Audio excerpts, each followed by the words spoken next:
And Bill Romanowski joining us here. Now, as a former linebacker, when you see a guy like Aaron Rodgers or you see a guy like Ben Roethlisberger, they both are adept at extending the play with their legs. How tough is it as a linebacker? How do you feel for Clay Matthews or Timmons, knowing what it takes to maintain the middle of the field as the quarterback does his thing? Well, number one, to bring Ben Roethlisberger down is not an easy task. Aaron Rodgers, different story, but he can beat you with his legs. You know, Ben does so well. He moves well, but it's because he's so big and strong, he's able to do what he does. Yeah, when Terrell Suggs has a tough time bringing you down, that's something. That's something. Exactly. So both really special guys. They're different players, but they get the job done. And I'll tell you what, you got to win the Super Bowl to be in that class. Also, let's throw the Manning brothers in there too. You can. Exactly. Right. So, is Roethlisberger underrated? 2 Super Bowls, and it seems like he's always an afterthought when you talk about AFC quarterbacks. You know what? I don't know why that is, but there's something about him being a blue-collared quarterback with a scruffy beard at times, and he just looks like, you know, okay, go put that flannel shirt back on.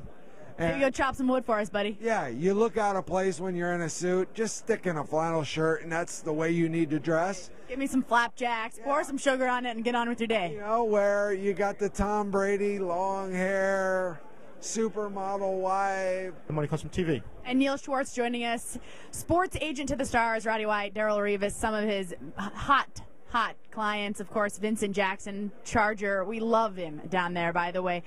Let's switch gears a little bit. Is being a sports agent as glamorous as it's made out to be in Hollywood, or is there a lot more to it? I think a lot more to it. You see a lot of gray hair up here. a little bit. A lot more to it. It's a great experience. Like I said, listen, I got the greatest job in the world. I get paid to watch football. So I'm cheating life. But you have your ups and downs like anything else. You have peaks and valleys. But like I said, I'm not complaining. I mean, there's a lot of things I can be doing that I wouldn't want to be doing, and right now I'm cheating life. Right. You're also involved in some other projects. You're doing a reality show trying to find the best rock band in America. Talk about this, Neil. We came up with a concept. We're searching for the ultimate rock group. All right, speaking of the game, there's going to be a big one. The Pittsburgh Steelers and the Green Bay Packers. Obviously, the quarterbacks always get a lot of publicity, but I have to look at these defenses and the speed of the Packers defense, the way the Steelers attack the ball. Which defense do you think is going to show us its best on Sunday? Wow. You know what? I love hearing you say that and taking a defensive angle, because you're right. Everyone's focusing on the 2 quarterbacks, but these defenses are both great.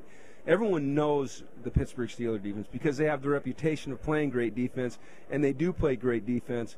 But I like what Dom Capers has done in 2 short years with the Green Bay Packers defense. Dom Capers, of course, has been a side story here because of what he's done in that defense. A quick turnaround, going from a nothing into building one of the top defenses in the NFL in 2 years.